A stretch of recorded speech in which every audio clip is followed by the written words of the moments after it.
On sait pas. Minami, on sait pas. Le bohème est un révolutionnaire, un héritier de 1789. Ce qu'il veut, c'est faire table rase du passé, déconstruire les valeurs convenues, les habitudes, les autorités en vigueur, bref, tous les anciens régimes. Pourquoi ? Parce que c'est à ses yeux la première condition d'une création authentique, d'une innovation originale sans laquelle l'art ne vaut rien, sans laquelle il reste académique et n'a aucune chance d'être génial. Le bohème veut être un génie. Luc Ferry, La Révolution de l'amour. Qui d'entre nous ne voudrait être un génie ? C'est un rêve répandu, mais très rarement réalisé. Nous voudrions être un petit génie, ou même un grand génie, mais dans la plupart des cas, nous savons aussi, lucidement, que nous ne le sommes pas et que probablement nous ne le serons jamais. C'est ainsi, il n'est pas donné à tous d'atteindre un degré d'excellence qui vous hisse loin au-dessus de la masse des gens ordinaires. J'imagine bien qu'un étudiant en mathématiques aimerait être la réincarnation de Euler, qu'un apprenti philosophe se verrait bien abriter en lui le cerveau d'un Aristote, que n'importe quel footballeur donnerait tout ce qu'il possède pour entendre parler de lui comme on parle de Lionel Messi, que n'importe quel élève d'une école de commerce aspire à connaître la carrière spectaculaire de Steve Jobs, et ainsi de suite. Partout où ils passent, les génies accrochent la lumière. On les regarde avec envie et admiration, parce qu'ils sont parvenus à l'excellence dans un domaine où l'on aimerait soi-même exceller. Des jeunes gens, des peintres sans doute, chuchotèrent en se montrant Claude, comme s'ils avaient vu passer le chef redoutable d'un clan de sauvages. Zola, l'œuvre. Mais pour qu'il y ait des gens géniaux, il faut aussi, en toute logique, qu'il y en ait beaucoup d'autres, même l'écrasante majorité, qui ne soient pas du tout géniaux et qui se voient assigner des rôles de figurants, voués à l'existence plus ou moins obscure, plus ou moins anonyme, de talents insignifiants. Si nous étions tous géniaux, il n'y aurait plus aucune raison de dire que nous le sommes, puisque le génie est celui qui, par définition, se démarque de tous les autres par son niveau d'excellence. Il n'y a de sens à se dire génial que si le talent que nous possédons est à ce point exceptionnel qu'il prend pour tous la valeur d'une grâce élective, d'une conjuration des marraines fées sur le berceau d'un enfant trop bien né. Plus il y a de gens qui se consacrent à une activité, n'importe laquelle, plus la concurrence est rude pour parvenir à l'excellence et plus la valeur du génie se laisse apprécier. Le génie, c'est celui qui se détache du lot, qui s'arrache à la mêlée et qui s'élève au-dessus du peloton comme un astre singulier.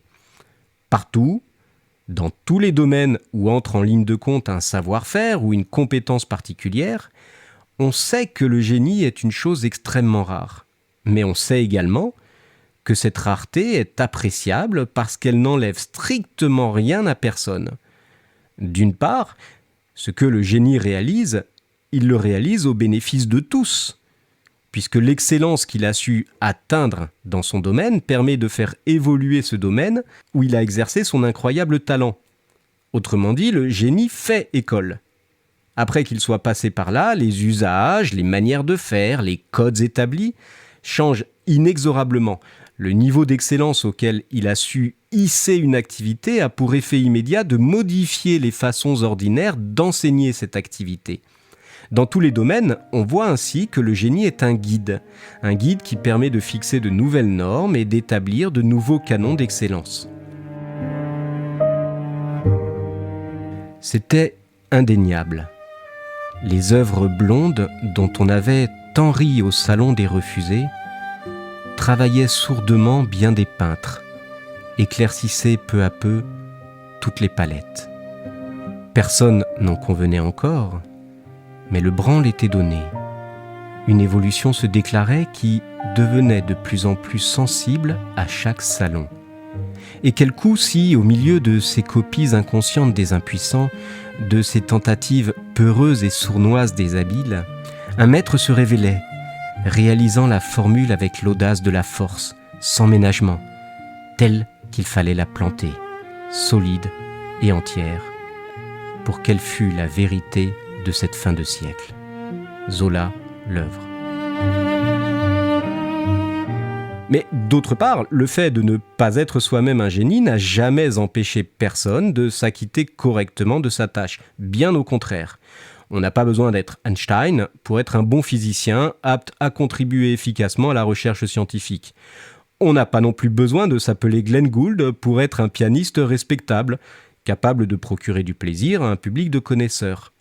Non seulement cela n'a rien d'indigne, mais nous pouvons même être assurés que la viabilité et la prospérité d'une activité, quelle qu'elle soit, dépend davantage de la solide compétence de l'homme du commun que de la maîtrise exceptionnelle du génie. Sans cette base ordinaire, aucun génie ne pourrait jamais voir le jour, ou du moins donner toute sa mesure. Par exemple, pour qu'un génie comme Mozart ait pu apparaître, il a fallu un terreau fertile, qui est celui de la culture musicale où il a eu la chance de naître et de baigner. Pour qu'un scientifique de génie puisse faire des découvertes géniales, il faut de la même façon un milieu social propice à l'éducation intellectuelle et à la recherche universitaire. Pour qu'un footballeur génial se lance comme une comète dans des compétitions internationales, il faut avant tout la présence discrète, mais essentielle, de tous ces clubs amateurs et des centres de formation qui développent une culture et un savoir-faire footballistique chez des dizaines de milliers de joueurs dont la plupart ne connaîtront jamais, c'est évident, la carrière de Lionel Messi. Bref, ne pas être un génie, ça n'est pas une tare. C'est sur les épaules des gens ordinaires que repose la vitalité sociale d'un domaine d'activité qui ne pourrait jamais prospérer ni se développer sans la présence de ces petites mains travailleuses et consciencieuses. Nous, c'est à travers la pensée de nos mères que nous pensons, si nous sommes femmes. La première chose peut-être qu'une femme trouvait quand elle mettait la main à la plume, c'était que n'existait aucune phrase courante dont elle pût faire usage.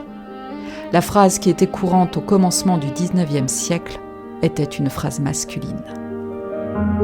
Virginia Woolf, Une chambre à soi. Ces vérités sont tellement évidentes qu'elles mériteraient à peine d'être dites. Mais il y a justement un domaine d'activité où cette évidence semble avoir perdu son caractère d'évidence. C'est celui de la création artistique. Car dans ce domaine, et dans ce domaine exclusivement, s'est imposée l'idée curieuse que tout le monde avait vocation à être un génie. Il semble difficile pour un artiste de se considérer comme un artiste digne de ce nom s'il ne peut revendiquer pour lui-même une quelconque marque de génie. Un scientifique n'a pas besoin d'être un génie pour connaître la fierté d'être un scientifique qualifié et même parfois brillant. Un sportif n'a pas non plus besoin d'aspirer au génie pour avoir la conscience de maîtriser correctement son activité, et un joueur d'échecs peut rester un excellent technicien sans avoir jamais le génie d'un Magnus Carlsen. Mais dans le domaine des arts, il semble au contraire que se présenter soi-même comme un artisan consciencieux et un ouvrier compétent, ce serait une forme de désaveu, une répudiation de soi, comme si le simple fait d'être un artiste était déjà en soi la marque d'une disposition atypique qui vous élève au-dessus du commun des mortels. Pourquoi ? D'où vient cette curieuse conception si peu intuitive ? Pourquoi le bohème tient-il autant que cela à être un génie ?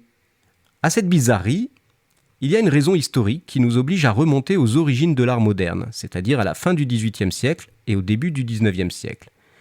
C'est à cette époque, en effet, que l'artiste commence soudainement à se concevoir comme un créateur. Or, être un créateur est tout le contraire d'être un imitateur, un suiveur, un individu qui apprend à suivre docilement des règles, des modèles, à reproduire des façons de faire. L'artiste créateur n'est, en aucun sens du terme, un ouvrier supposé apprendre son métier auprès d'un modèle académique. Bien sûr, ça ne veut pas dire qu'il peut se passer d'apprendre quelques techniques essentielles, ça ne veut pas dire qu'il peut s'autoriser à ne rien savoir de la maîtrise du dessin ou à ne rien connaître du solfège, à ne pas apprendre à jouer correctement d'un instrument, ça ne veut pas dire qu'il peut se permettre d'écrire comme un sagouin avec un vocabulaire de 200 mots, Mais tout cet apprentissage essentiel et indispensable ne suffit pas encore à faire de lui un véritable artiste. Ce n'est pas parce qu'il saura peindre et dessiner qu'il sera artiste. Ce n'est pas non plus parce qu'il saura jouer d'un instrument qu'il sera artiste. Et pas non plus parce qu'il saura écrire de belles phrases qu'il sera poète. Pour franchir le cap qui lui permettra d'accéder au statut envié d'artiste, il doit ajouter à toutes ses compétences une capacité créatrice, qui est, à proprement parler, la capacité du génie.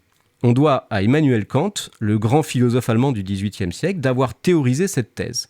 Et même si vous n'avez jamais lu une ligne de son ouvrage « La critique de la faculté de juger », il est à peu près certain que vous demeurez sous l'influence immense de sa pensée.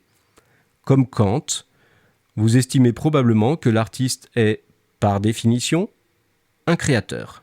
Et comme un créateur n'est pas quelqu'un qui est censé imiter, il se retrouve alors nécessairement dans la même position que le génie, dont l'excellence consiste à bouleverser les normes et les usages établis. L'un et l'autre sont des êtres singuliers qui sortent de la masse, uniques en leur genre, et habités par un don d'inspiration.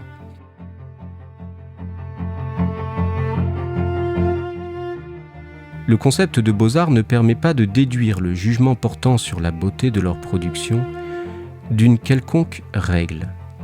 Donc, les beaux-arts ne peuvent eux-mêmes concevoir la règle à laquelle devra obéir la réalisation de leur production. Kant, Critique de la faculté de juger, paragraphe 46.